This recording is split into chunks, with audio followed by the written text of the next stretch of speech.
하나님의 선하심의 마음을 정하고 살면 복을 받습니다. 이 말씀을 증거하겠습니다. 1879년에 태어난 아인슈타인은 행복한 가정에서 부유하게 태어났습니다. 그러나 그의 마음속에는 불공평하고 또 이렇게 독재적인 환경을 너무 체질적으로 싫어했습니다.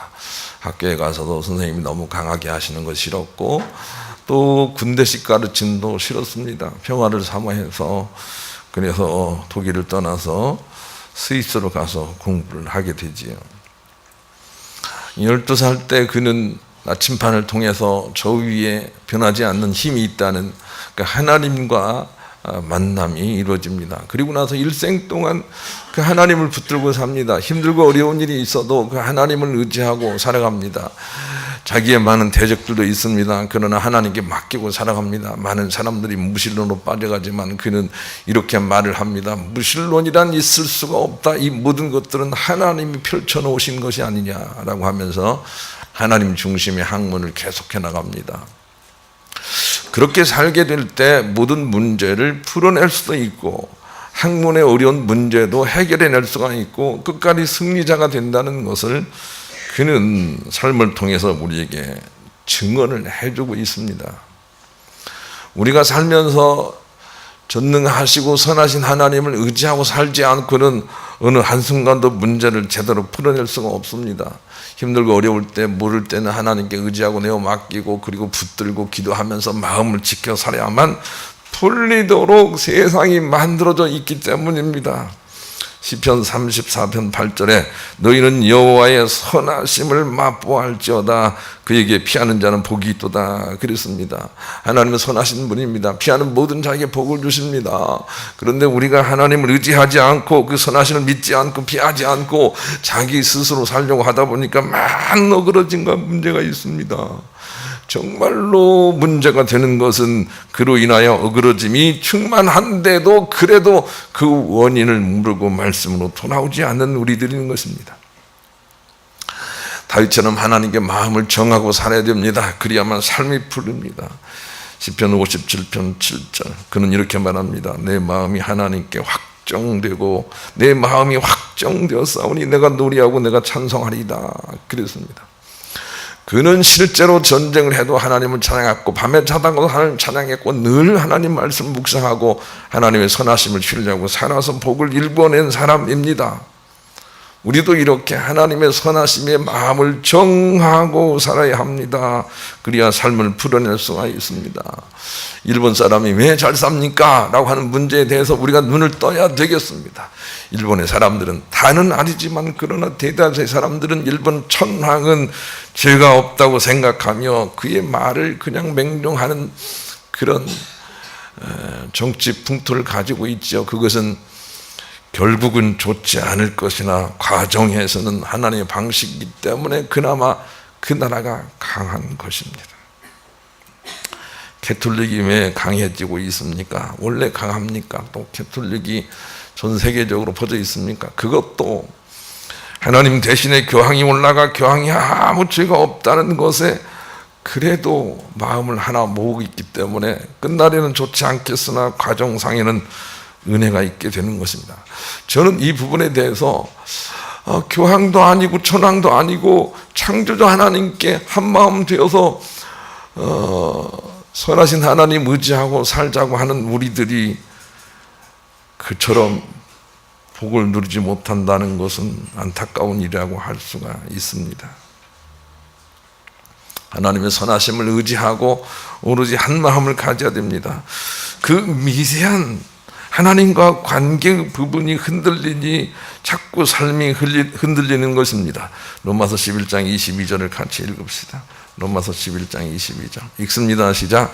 그러므로 하나님의 인자하심과 준엄하심을 보라. 넘어지는 자들에게는 준엄하심이 있으니 너희가 맞을 하나님의 인자하심에 머물러 있으면 그 인자가 너희에게 있으리라. 그렇지 않으면 너희도 지킨 바 되리라. 하나님의 인자하심에 마음이 정해져 있지 않고 하나님 어째 그래요? 하나님 어째 그럴 수가 있어요? 하고 인자하심에서 떠나면 바로 찍힌다는 것입니다. 성령은 우리가 하나님의 인자하심에 끼어 있도록 한 일에 탄식을 하면서 지금도 우리를 위해 기도하고 있습니다. 로마서 8장 26절 이와 같이 성령도 우리의 연약함을 도우시나니 우리는 마땅히 기도할 바를 알지 못하나 오직 성령이 말할 수 없는 탄식으로 우리를 위하여 친히 간구하시느니라. 성령이 우리 안에서 그 인자하신 하나님께 영으로 붙어있지 못하고 떨어져 있는 모든 일들에 대하여 탄식하고 있다는 것을 우리가 알고 주님께 돌아와야 되겠습니다. 나는 이 일에 대해서 부부간의 예를 들어서 많이 설명을 하고 있습니다. 가정이 대대로 복을 받으려면 어떻든 부부간에 한 몸을 이루고 한 마음을 이루어서 붙어 있어야 됩니다. 부부간 행복해야 되고 부부간에 잘 돼야 합니다. 부부간에 아주 화목한 모양을 보여줘야 합니다. 그래야만 자녀 손들이 대대로 복을 누리게 됩니다. 여기에서 불행은 부부간에 그냥 끝까지 행복하게 살면 삶이 다 풀어질 텐데 그냥 어느 순간 지치고 힘들어서 부부간의 사랑은 식어버리고 이제는 다른 것 사랑으로 떨어지기 때문이죠. 특별히 자녀 사랑으로 떨어지기 때문에 여러 가지를 놓쳐버립니다.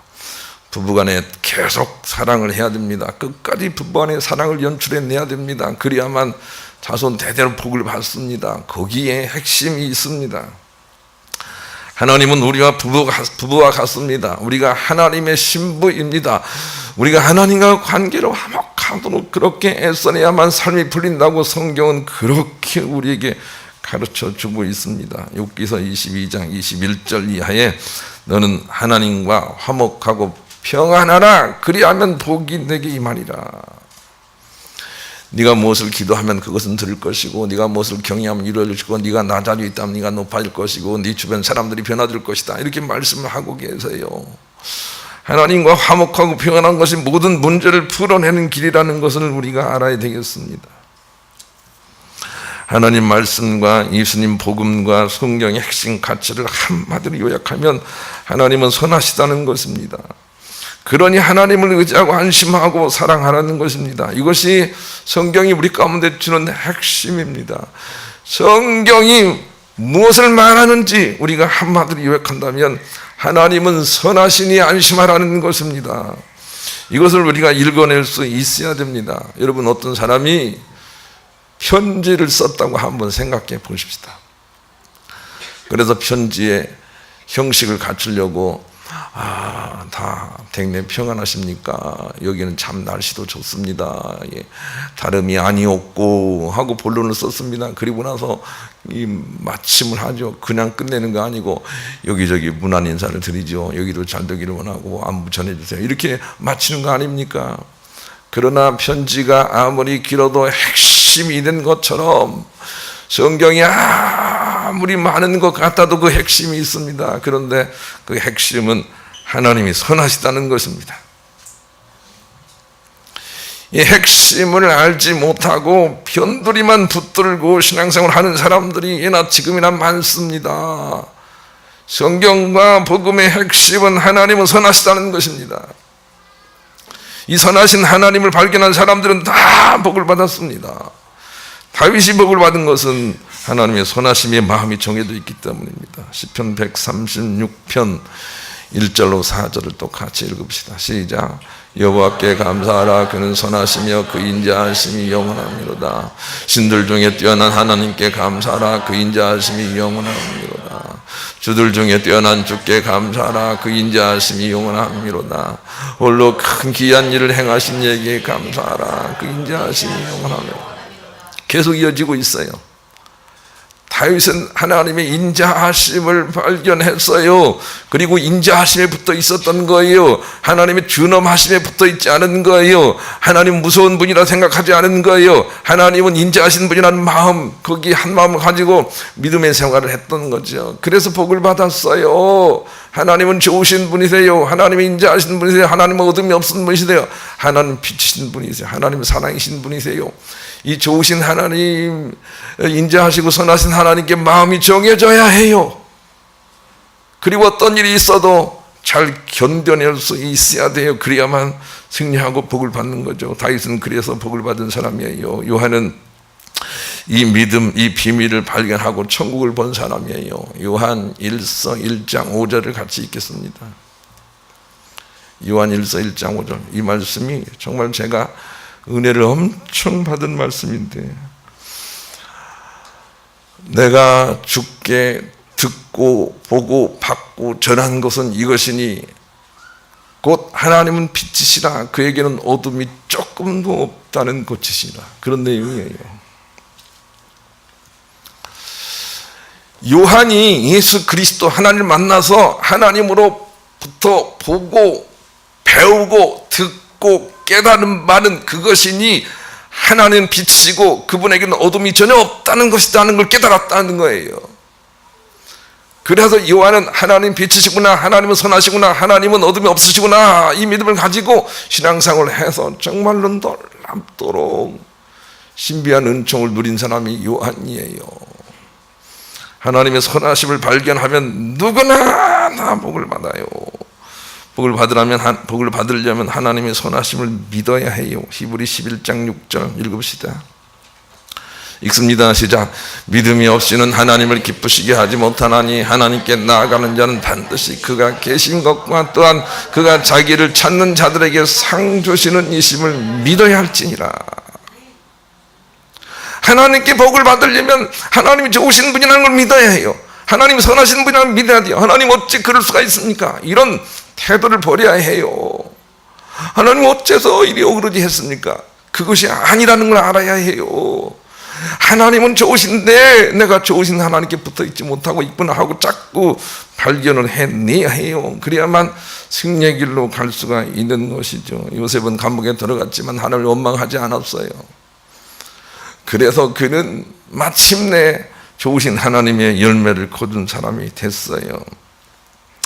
거기에 하나님의 인자하심과 선하심에 잇대어 있는 부분에 대하여 줏대를 가지고 입술을 지켜야 해요. 그래야만 믿음의 사람이 돼요. 이게 본문이에요. 믿음의 사람은 반드시 그렇다는 거예요. 본문 띄워주시죠. 본문 읽읍시다.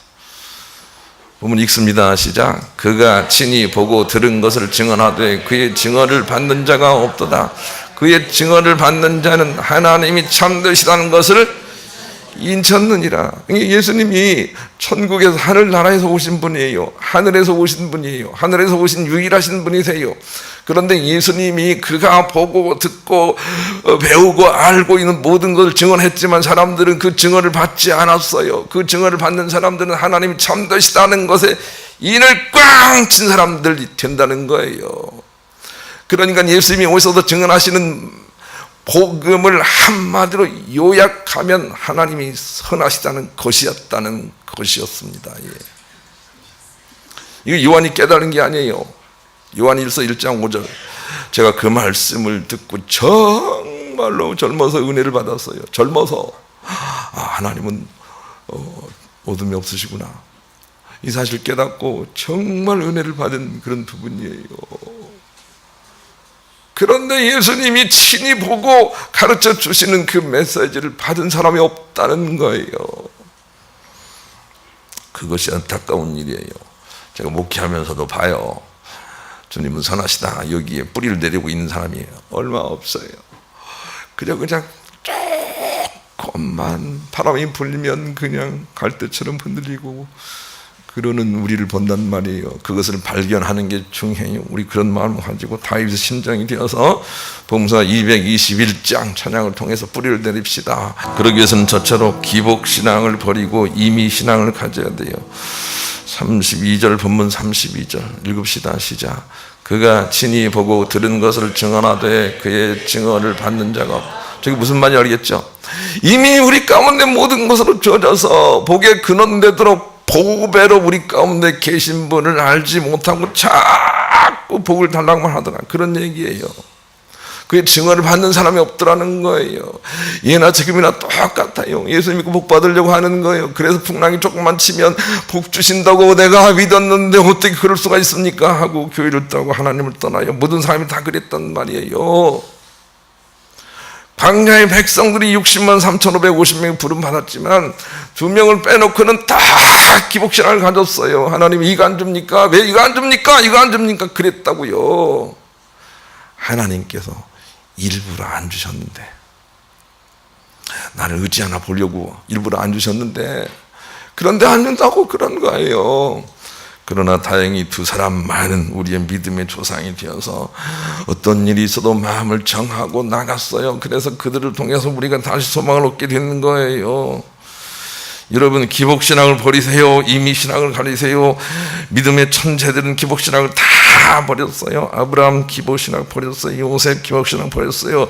다윗도 기복신앙을 버렸어요. 이미신앙을 가리세요. 이미 우리 안에 이미 충분히 있다는 걸 알아야 돼요. 이미 당신 자신이 우리 가운데 우리에게 보배로 주어졌다는 걸 알아야 돼요. 천국도 이미 우리에게 주어졌다는 걸 알아야 돼요. 죽어서 천국 갈 것이다 생각하는 사람들은 천국 못 갈 거예요. 이미 우리 안에 천국이 있다고 믿고 붙들고 살아야, 그래야 이 세상도 천국이 되고 그리고 천국 갈 수 있어요. 누가복음 17장 21절 같이 읽읍시다. 시작. 또 여기 있다 저기 있다고도 못하느니 하나님 나라는, 마음에 하나님의 나라가 이루어지지 않은 사람이 있다면 내 안에 하나님 나라가 있다는 걸 내가 몰랐구나 하고 깨달아야 돼요. 내 영혼 깊숙한 곳에, 나도 알지 못하는 곳에 하나님 나라가 이미 예수 그리스도의 은혜로 모든 것과 함께 충만하게 들어와 있다는 걸 알아야 돼요. 그리고 눈에 보이진 않지만 모든 것이 다 있다는 믿음을 가지고 아인슈타인처럼 이겨내면 그냥 좋은 일이 생기는 거예요. 늘 이미 있다는 믿음을 가져야 돼요. 내 건강의 치유도 이미 주님 안에 있다 믿음 가지고 약을 먹어야 돼요. 없다라고 생각하는 사람이 이룰 수 있는 방법은 없어요. 있다라고 생각을 해야 돼요. 길이 있다고 생각을 해야 돼요. 복음서가 143장 그런 마음으로 합시다. 두 번째로, 예수를 믿는다는 것은 하나님이 선하시던 것에 못을 꽉 박아버리고 기쁘게 십자가를 지고 나가는 것이라는 거예요. 33절, 본문 33절 읽읍시다. 시작. 그의 증언을 받은 자는 하나님이 참되시다는 것을 인치하느니라. 예수님을 믿는 사람은 하나님이 선하시다는데 못을 박은 사람들이에요. 그래도 주님의 선이 나타나지 않는 것은 다 내 탓이라고 생각하면서 기도하면서 주님 불쌍히 여겨주세요 라고 하면서 믿는 사람들이 예수를 믿는 사람이라는 거예요. 그런데 대부분의 사람들은 야 우리 예수님께 빌자, 예수님 뭐 달라고만 하는 거예요. 이미 있다는 걸 알지 못하는 거예요. 그런 사람들은 예나 지금이나 하나님께 택함 받지 못해요. 이미 있다는 걸 알아야 돼요. 다니엘과 그의 친구들만큼 여러분이 고통 가운데 있습니까? 다니엘과 그의 친구들은 예수 믿는 것을 방해하는 세력들에 의해서 예수 믿는 사람들, 하나님 섬기고 절하는 사람들을 다 사자굴 속에 혹은 풀물 속에 던지겠다는 그런 엄한 명령과 그런 조서가 내려져 있음에도 불구하고 그들은 이렇게 말합니다. 이 일에 대해서 내가 고민할 필요가 없습니다.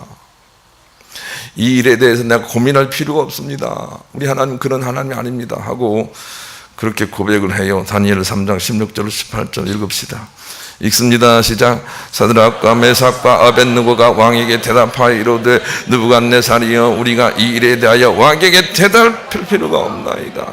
왕이여 우리가 섬기는 하나님이 계시다면 우리는 맹렬히 타는 불물 가운데에서 능히 건져내시기 왕의 손에서도 건져내시리이다. 그 다음 유명해. 시작. 그렇지 아니할지라도 왕이여 우리가 왕의 신들을 섬기지도 아니하고 왕이 세우신 금신상에 절하지도 아니할 줄을 아옵소서.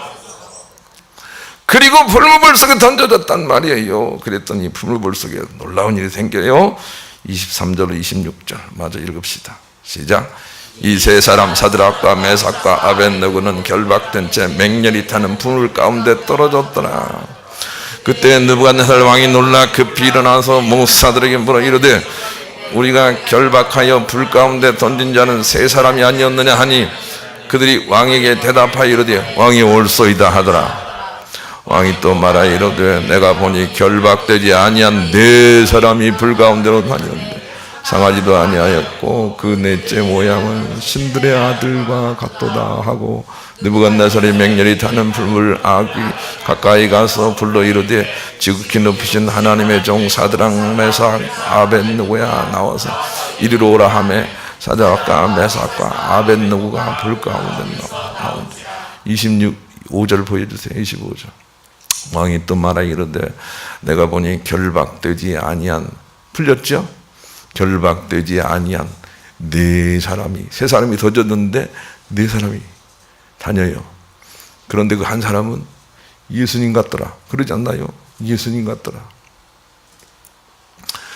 우리가 어떤 순간이라도 하나님의 선하심을 믿고 목숨까지도 버릴 수 있는 믿음이 있다면 거기에 하나님이 임하신다는 거예요. 그런데 우리는 그 믿음이 없어요. 어디까지는 참아요. 어디까지는 참다가 그 다음에 폭발을 하는 거예요. 빵 하고 폭발을 해요. 저도 그렇더라고요. 저도 어떤 사람이 이렇게 한 주, 두 주 안 나오면 좀 참아져요. 그런데 그냥 아주 오래 안 나오면 빵 하고 폭발을 해요. 그렇게 하지 마세요. 예. 그런데 폭발을 안 해요. 이 다니엘과 친구들은 폭발을 안 해요. 폭발을 안 해. 예. 그냥 끝까지 하나님 선을 믿는 거예요. 거기에는 반드시 예수님이 오세요. 예수님이 오신다니까요. 신의 아들과 같은 모양이 예수 그리스도, 예수님이 오신다니까요. 그런데 우리는 그런 믿음이 없는 것 뿐이에요. 그것은 우리가 인식하는 게 중요해요. 예수님처럼 살면 예수님 오세요. 스가랴 3장 8절. 스가랴 3장 8절 읽겠습니다. 시작. 대제사장 여호수아야, 너와 내 앞에 앉은 내 동료들은 내 말을 들을 것이니라. 이들은 예패 사람들이라 내가 내 종 싹을 나게 하리라 그랬어요. 스룹바벨, 여호수아, 에스라, 느헤미야, 이 네 사람을 가리키는 건데, 그런데 그들은 예수님 닮게 살아서 예수님의 싹이 거기에 임해서 능력으로 성전을 건축했다. 그런 내용입니다. 우리가 예수님처럼 살면 예수님이 오신다는 거 알았으면 좋겠어요. 예수님 오시면 창조주 하나님 모든 걸 풀어내실 거예요. 그런데 예수님이 안 오시는 거죠. 야, 우리는 하나님의 선하심에 한 마음을 안 가지고 있기 때문에 그래요. 두려워하고 불안해하기 때문에 그래요. 그래서 안 오신다는 걸 인식을 해야 돼요. 우선 그래서 입술을 잘 지키는 게 얼마나 중요한지 알았으면 좋겠어요. 불교의 심취에 있어서 불교의 논문을 쓰다가 하나님을 만난 서우경 교수는 이런 말을 하고 이런 간증을 하고 있습니다. 우리의 주 관심사를 앵커링이라고 하는데, 그것에 따라 우리의 아이디어 차원이 달라집니다. 가장 크고 풍성한 분에게 앵커링하고 있는 사람이 결국 이기는 것을 나는 깨닫고 기독교로 귀의합니다. 나는 다윗이 왜 복을 받았는지 깨닫게 되고 난 후부터 석가모니 연구를 끝내고 다윗처럼 하나님 붙들기 시작한 것입니다. 내가 그것이 전향한 이유입니다. 그렇게 간증을 하고 다닙니다. 서두에 말씀드렸지만 일본 강합니다. 왜냐하면 그들은 적어도 천황에게 토를 달지 않기 때문입니다. 왜 일본이 잘 사는지 아시겠습니까? 가톨릭의 숫자가 기독교 숫자보다 항상 많습니다. 지금도 많습니다. 그 이유는 천황에게 이유를 달지 않기 때문입니다. 죄송합니다. 천황이 아니죠. 교황에게. 예. 그런데 그들은 잘못된 것을 의지하고 있기 때문에 잘못된 믿음으로 말미암아 영멸에 갈 것입니다. 그런데 왜 우리는 창조주 하나님을 의지하지 않습니까? 이것이 서우경 교수가 와서 간증하는 소리예요. 내가 기독교 밖에 있으니까 기독교 좋은 그런 복음을 가지고 있는데 기독교 안에 들어보니까 기독교를 믿는 사람이 별로 없더라는 것입니다. 이게 그의 고백입니다. 이게 우리 현주소입니다. 우리는 왜 모든 걸 지으시고 창조주신 그 하나님께 마음을 뜨고 의지하지 못합니까? 그리고 나서 오늘도 불안, 내일도 불안, 그냥 입술에다가 그냥 걱정이야 우리 아들 때문에 걱정이야 하고 그냥 친구들 만나서 웬 수다를 다 떨고 다닙니까? 그런데도 주님이 오시겠냐고요. 난 걱정 없어. 주님이 내가 우리 안에 계신 걸 확인하고 있으니까 걱정 없어 이렇게 말하고 한 1년만 살아보세요. 주님의 풀어주심을 여러분이 체험하게 될 것입니다. 우리 마음속 핵심 가치가 항상 긍정의 하나님이어야 합니다. 그래서 무슨 일이 생겨서 이 내면 속에서 괜찮아 한 소리가 자꾸 들려와야 해요. 어떤 사람들이 나를 무시해도 괜찮아 이런 소리가 들려와야 돼요. 아인슈타인은 이런 말을 했어요. 유명한 말을 했어요. 나는 사람들의 말에 별로 귀를 기울이지 않는다. 왜냐하면 그들은 사람이기 때문이고 나 또한 사람이기 때문이다. 그런 말을 했어요. 이런 마음이 우리 가운데 필요해요. 하나님만 의지하고 사람들을 넉넉하게 쉽게 받을 수 있는 상태가 되어야 해요. 그래야만 하나님이 오세요. 이게 주님의 약속이란 말이에요. 그러나 예수님이 와서 이 땅에서 그 메시지를 전했지만 그 복을 받아들이는 사람이 없더라는 거예요. 또 복을 달라고만 한다는 거예요. 그런 사람들은 심리도 못 가서 발병이 나죠. 예. 믿음의 승리로 나가지 못해요. 조금만 하면 나 밥 안 먹어 그러는 것처럼 교회를 안 나와요. 나 밥 안 먹어. 밥 안 먹으면 누가 쏘는데. 그런 마음이 제 속에 있지만 말은 못하죠. 밥 안 먹으면 누가 쏘는데 이런 마음이 있지만 그러나 말은 못하죠. 애기들이 그냥 나 밥 안 먹어 그러는 거야. 그러죠. 밥 안 먹어. 밥 안 먹으면 누가 쏘는데. 그러나 엄마는 아이고 내가 잘못했다 하고 먹이잖아요. 그런 것 뿐이죠. 그러나 우리 철들면 그렇게 하면 안 되는 거죠. 이 선하심의 마음이 정해진 자들이 결국 천국 갑니다. 히브리 12장 26절 29절 읽읍시다. 시작. 그때는 그 소리가 땅을 진동하였거니와 이제는 약속하여 이르시되 내가 또 한 번 땅만 아니라 하늘도 진동하리라 하셨느니라. 이 또 한 번이라 하심은 진동하지 아니하는 것을 영존하게 하기 위하여 진동할 것들 곧 만드신 것들이 변동된 것을 나타내십니다. 그러므로 우리가 흔들리지 않는 나라를 받았은즉 은혜를 받자. 이로 말미암아 경건함과 두려움으로 하나님을 기쁘시게 섬길지니 우리 하나님은 소멸하는 분이십니다. 이 부분만 이해해도 우리 믿음이 달라질 텐데 우리가 하나님 의지하고 흔들리지 않는 게 은혜를 받는 거예요. 하나님 의지하고 흔들리지 않는 게 은혜를 받는 거예요. 은혜를 받아야 돼요. 그래서 흔들리지 않는 사람들을 영존하기 위해서 하나님이 결국에 흔들 것이고 지금도 흔드신다는 거예요. 일곱 대접, 일곱 나팔, 일곱 인 다 흔드시는 거란 말이에요. 지금 우리에게 주님이 불을 쏟는단 말이에요. 그래서 흔들리는 것들을 소멸하게 해요. 자꾸 막 불안하고 이런 사람들은 건강을 지켜내지 못할 거예요. 하나님의 심판이 있는 거죠. 그러나 주님을 의지하고 늘 입술과 마음을 지키려고 노력하고 기도하고 서 있는 거예요. 왜 우리가 기도해야 되는지 알겠죠? 제발 새벽에 나와서 그냥 우리 아들 1등하게 해주세요. 이런 사람은 오시면 안 돼요. 예, 그런 사람 오시지 말고 예, 꼴찌해도 감사합니다. 예, 주님 의지하고 신뢰하고 주님의 방법으로 승리하게 도와주세요. 이런 사람들이 와야 돼요. 그게 기독교니까요. 그렇게 하다 보면 정말 좋은 날이 온단 말이에요. 또 우리 마음이 하나님의 선하심에 정하진 만큼 살도 풀린다고 말씀해 주세요. 잠언 4장 23절 무릇 지킬 만한 것보다 네 마음을 지키라. 생명의 근원이 이에서 납니다. 그렇습니다. 우리의 영혼, 마음, 우리 영혼에 안정감이 있으면 삶이 풀린다라고 하는 꼭 기억을 하시고 선하신 하나님 의지하고 마음 평안을 기도하셔서 모든 문제를 손으로 풀어내시는 일에 승리하시는 여러분 되시기를 우리 주님의 이름으로 간절히 축원합니다.